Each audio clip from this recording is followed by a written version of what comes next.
What's up, guys? This is Next Level Guidance. Welcome to our first interview. Today we're here with Benjamin Cremaschi, currently an Inter Miami professional player. We have Quique Sosa here, student at Babson College, and myself, Miguel Sosa, a Division I athlete at Furman University. This is our first interview ever with Next Level Guidance, so let's get into the questions. Type shit.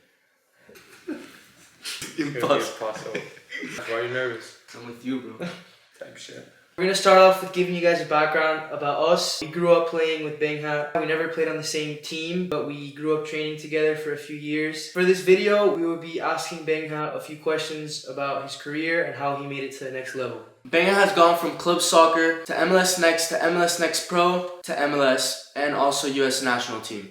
So first question, where did you grow up and how did that shape you? I was born and raised here in Miami. I've lived my whole life in Key Biscayne, so a place where I've always been playing soccer, playing in the park with my friends. So I think just having fun since an early age, just playing the sport obviously just teaches a lot. And then as you grow older, you just start finding out new things, reaching new levels, and eventually reaching the pros. But obviously there's a lot of effort and dedication that comes within that. It's been a fun, fast, and crazy ride for now.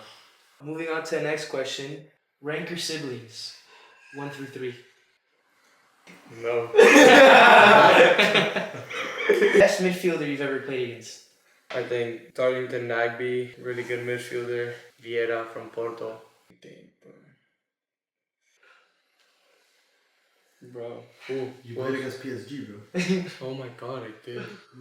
No, obviously I played against PSG as well, so Vitinha, John is playing against some of the midfielders. It was an amazing experience. They're on another level, so just having the opportunity was great. Do you feel like you saw a big difference between the MLS playing against a UCL winner? Obviously they won 4-0 in the Champions League final, so I think PSG is at a level right now that is far superior from a lot of teams, even some European teams. So obviously there's a lot of difference tactically, technically. They're at another level. They play at the best level in the world. So obviously there's a difference, but being on the field and competing there, you realize that you're not far off, but there obviously is just a difference. And moving from that, what do you think the main difference is between an MLS club and an MLS Next Pro?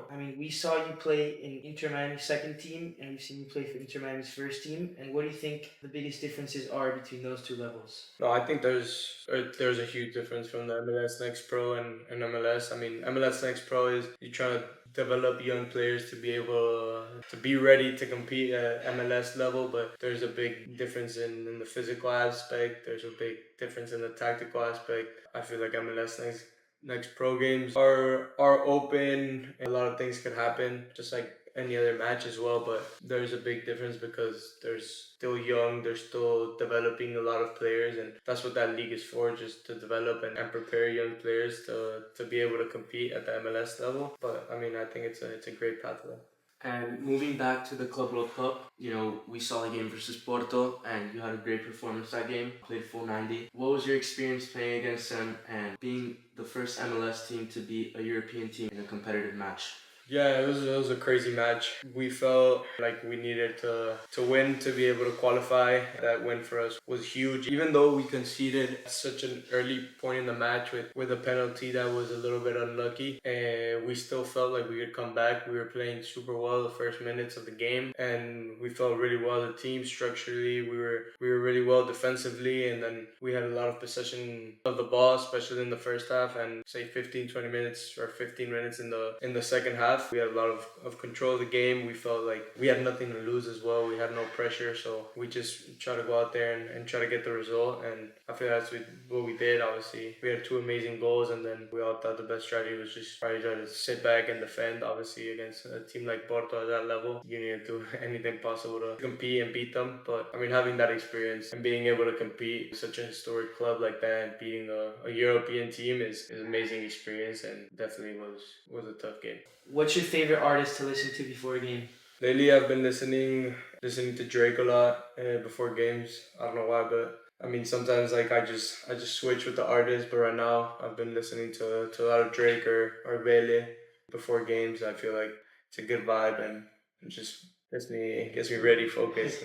Are you more the type to listen to hype music or something more to like calm you down, get you focused for the game? I mean, it depends. It's really what I feel in the moment. Like, there's moments where I'm listening to something super chill, and then there's other times where I'm listening to something a little more hype. I don't know if it really depends the game or anything, but I mean, I think it's just what I feel in the moment. That's it. One question I wanted to ask you, Benga, was how do you deal with pressure or with nerves before a game? I know there's probably a lot of people listening, or what we have had to deal with in the past. Like, how do you deal with those nerves or that pressure before games or growing up? Yeah, I mean, nerves and pressure, there's always going to be nerves and pressure, so you have to be comfortable with being uncomfortable. So pressure's always going to be there. Nerves are always going to be there. I think if there is no pressure, no nerves, then there's no real fun to it. But obviously, I mean, you're playing soccer, right? Like, you're not doing nothing new. You're not doing something that you don't know how to do. So just for me, I try to go out there and just try to do what I do. Not really think too much about what's going on, if the fans are loud, who I'm playing against. I'm just going to try to do the best for me, for my teammates, and the team, you know? I think there's just nothing new. You just have to go out there and try to play your game, do what you do. At the end of the day, that's what you want to do. That's what you like to do. So just go out there and enjoy it. I mean, that's my way of handling pressure. Obviously, there's bigger moments and maybe smaller moments, and sometimes you feel it, but you kind of grow to love it, you know? Yeah. Grow to love that pressure and that nervous feeling. Moving on to the next question, who's the DJ in the locker room?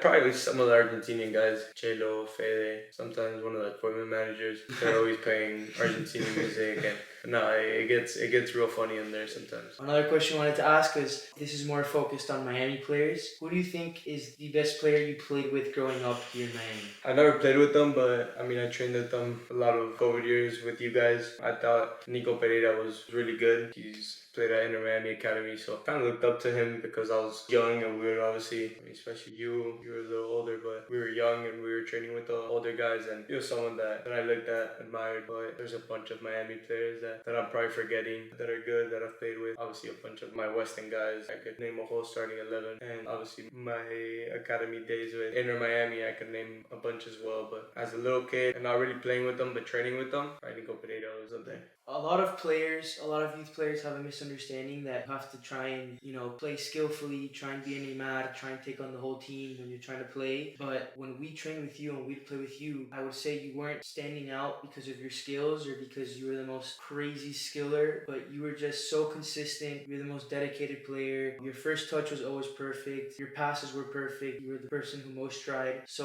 what would you say to any player in the future watching? What advice would you give them about how you should play and what coaches don't teach you, or what online coaches or TikTok doesn't teach you about how you should play like or how you should train like? Yeah, I think that's a good question. Obviously, I mean, nutmegging someone or putting in top bins is obviously nice, for the highlight reel. But I mean, how frequently can someone do that? It's really hard. If you expect to do that every single game and every single practice, every single time you touch the ball, then it's impossible. You're gonna fail more than you're gonna succeed. So for me, I think it's simplicity, just playing what you see. A lot of coaches say that, and you're like he's just talking out of his ass or something. But literally, I think playing simple, playing what you see, not trying to complicate things. 1, 2 touches. Obviously, there's situations in the game or practice or whatever that you have to take someone on or use some skill to get away from certain situations. But I think just being simple, minimizing your errors, focus on the small things, not really the big things. Big things will come if you do all the small things right. So just minimizing your errors, not losing the ball. Every coach wants a player that doesn't lose the ball, that is simple, that gives rhythm to the game. So I think that's what I could say about that question. How did it feel to represent the U.S. national team at the youth level and represent your country and, captain this team? No, it's good. I mean, we're preparing for the U20 World Cup, so having that experience to be a leader in that team, to help that team. There's a lot of good players, so it's nice to see that we'll be competing in a World Cup and preparing young players to then play at the next level, which is the national team. And seeing a lot of those players making big steps in their career is amazing for me to see. But yeah, I mean, all those experiences at the end of the day are positive, and I don't know, I just love to keep having them.